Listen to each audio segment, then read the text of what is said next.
The next thing I knew, I was lying flat on my back looking up at my grandfather. Grandfather? I asked, unable to believe that I was suddenly seeing him. Lie still, boy, he said, while brushing my hair out of my eyes. I heard something to my right and turned my head to see some strange lady and, Stax? I said, unable to believe what I was seeing.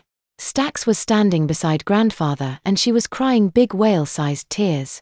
Alvin, you scared the life out of me, Stax said, half crying and half laughing. I looked back to grandfather, hoping he had some answers, and noticed him wincing from the curse word that Stax had flung past his ear. You're perfectly fine, boy, grandfather said with a soft nod of his head. That strange lady came over and handed a white cloth rag to grandfather. She then looked into my eyes. You are fine, Alvin. You had a little fainting spell, that is all. Her words seemed to come out sounding almost robotic. I didn't realize how rude my question sounded when I asked, Who are you? She told me her name and said that she was the school nurse. Then Stax said that she ran to get the nurse after I passed out. I thought you were dead or something, she said, this time with more laughter and less tears, and punctuated it with a hard sniffle. Right about then a man walked into the room. I recognized him instantly. Well, that's not entirely true, because although I knew he was our principal and can remember grandfather calling him by his first name of Carl, I could not remember his last name. Then again, I don't think I have ever known his last name. I know it was an odd thing to be thinking about just then, but I can't help what I was thinking. Without getting up from my side, grandfather looked up to my principal and smiled cordially before returning his attention back to me. Now, like I just said, I knew from earlier that day that grandfather and my principal were old buddies. So, when grandfather saw him come in and hadn't reacted surprised to see him, well, that just didn't add up for me. Of course, I found out later that when grandfather had dropped me off, he hadn't gone home to watch Wheel of Fortune like he'd led me to believe he was going to do. No, instead he had spent the evening walking the halls and chatting with my principal, while the two of them made sure that no one was getting into mischief. When I heard that much, it also explained how grandfather had come to my side so quickly. My principal got one look at me and said, Alvin Holloway, I've seen entirely too much of you already this year, and then he winked so that I would know that he was only joking with me. I hadn't made the connection until much later that he had also remembered seeing me in his office on my first day at Boyd Junior High. I think he was right, he'd seen too much of me already this year, and it wouldn't bother me at all if he never got to see me again.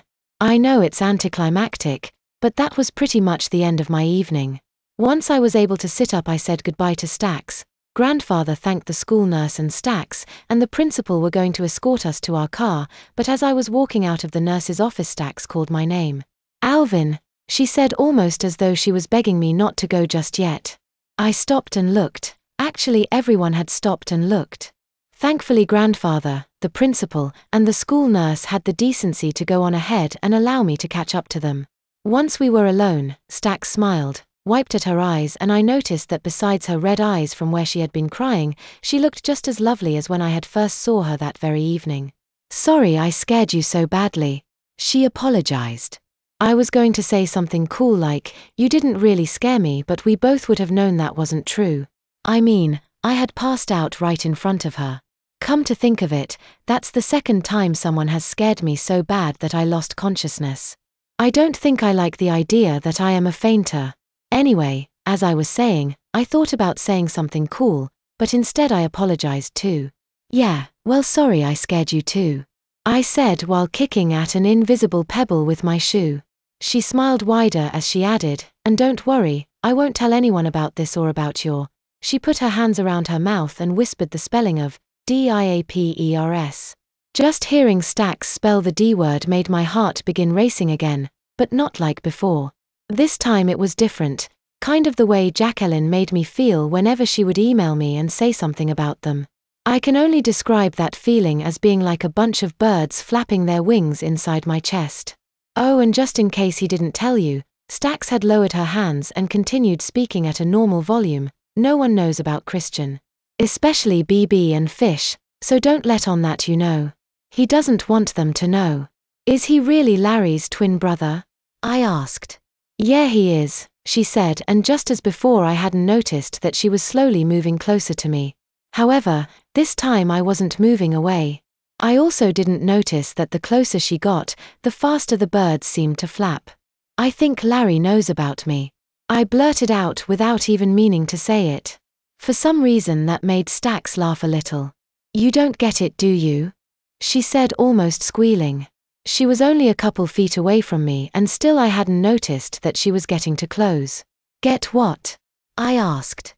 "Larry and Christian might be total opposites on the outside, but inside they are exactly the same, right down to the same wetting problem," she said. I probably would have fell over from that bit of news had Stax not done what she did next. She leaned down and kissed me right on the lips. It was a long kiss that seemed to last nearly an eternity.